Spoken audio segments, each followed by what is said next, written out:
రాష్ట్రంలో అధికారమే లక్ష్యంగా పెట్టుకున్న బీజేపీ కాంగ్రెస్ ప్రభుత్వ వైఫల్యాలపై దూకుడు పెంచేందుకు సిద్ధమైంది. రాబోయే రోజుల్లో కాంగ్రెస్ నేతలను అడుగడుగునా నిలదీయాలని పార్టీ నిర్ణయించుకుంది. మేడ్చల్ మల్కాజ్గిరి జిల్లా గట్కేసర్లో జరిగిన బీజేపీ రాష్ట్ర కార్యవర్గ సమావేశాల్లో రాజకీయ తీర్మానంలో భాగంగా రాష్ట్రంలో ప్రస్తుత కాంగ్రెస్ ప్రభుత్వ పరిపాలనా విధానాలు, ఇచ్చిన హామీల అమలులో వైఫల్యాలు, శాంతి భద్రతల క్షీణత వంటి అంశాలపై సుదీర్ఘంగా చర్చించారు. రాబోయే రోజుల్లో బీజేపీ ప్రత్యామ్నాయ శక్తిగా ఎదిగేలా అనుసరించాల్సిన వ్యూహాలను ఖరారు చేస్తూ మొదటి తీర్మానం చేశారు. ప్రధానమంత్రి నరేంద్ర మోదీ 12 ఏళ్ల పాలనకు ధన్యవాదాలు తెలుపుతూ రెండో తీర్మానం ప్రవేశపెట్టారు. 12 ఏళ్ల సుపరిపాలనను కొనియాడుతూ కార్యవర్గం ఘనంగా విజయోత్సవ తీర్మానం ఆమోదించింది. తెలంగాణలోని రైతులకు అండగా ఉండాలని కాషాయ పార్టీ నిర్ణయించింది. రైతు రుణమాఫీ పూర్తి స్థాయిలో అమలు కాకపోవడం, రైతు భరోసా పెట్టుబడి సాయం అందకపోవడం, పంట నష్టపరిహారం చెల్లింపుల్లో నిర్లక్ష్యం, సాగునీటి కష్టాలపై ఈ తీర్మానంలో స్పష్టమైన కార్యాచరణను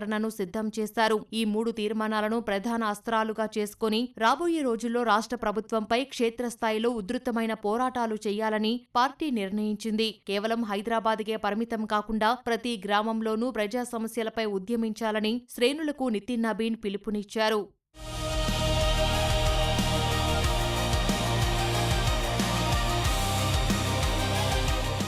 జీహెచ్ఎంసీ, సైబరాబాద్, మేడ్చల్ మల్కాజ్గిరి ట్రై కార్పొరేషన్లతో పాటు వరంగల్, ఖమ్మం కార్పొరేషన్లపై కాషాయ జెండా ఎగురువేయాలని పార్టీ నిర్ణయించింది. కరీంనగర్ కార్పొరేషన్ను కైవసం చేసుకోవడాన్ని స్ఫూర్తిగా తీసుకోవాలని స్పష్టం చేసింది. తెలంగాణలో కష్టపడి పోరాడితే అధికారంలోకి రావడం తథ్యమని బీజేపీ అధిష్టానం భావిస్తోంది. నితిన్ నబీన్ సైతం ఆర్ఎస్ఎస్ పరివార క్షేత్రాల ప్రతినిధులతో నగరంలో ఆర్ఎస్ఎస్ ప్రధాన కార్యాలయం కేశవ నిలయంలో బ్రేక్ఫాస్ట్ మీటింగ్ నిర్వహించారు. ఈ సమన్వయ సమావేశంలో తెలంగాణ వ్యాప్తంగా ఆర్ఎస్ఎస్, బీజేపీ శ్రేణులను క్షేత్రస్థాయికి ఎలా తీసుకెళ్లాలనే దానిపై రోడ్ మ్యాప్ రూపొందించారు. పర్యటనలో భాగంగా హైదరాబాద్లో నివసిస్తున్న బీహార్ ఉద్యోగులు, స్థిరపడిన నివాసితులతో నితిన్ నబీన్ ప్రత్యేకంగా సమావేశమయ్యారు. వారి సమస్యలను అడిగి తెలుసుకుంటూనే 2 రాష్ట్రాల రాజకీయ పరిణామాలు, జాతీయ స్థాయిలో బీజేపీ బలోపేతానికి బీహార్ ప్రజలు అందించాల్సిన మద్దతుపై ఆయన మాట్లాడారు. మొత్తంగా ఈ వ్యూహాత్మక సమావేశాలు తెలంగాణలో బీజేపీ ఆర్ఎస్ఎస్ బంధాన్ని మరింత బలోపేతం చేయడమే కాకుండా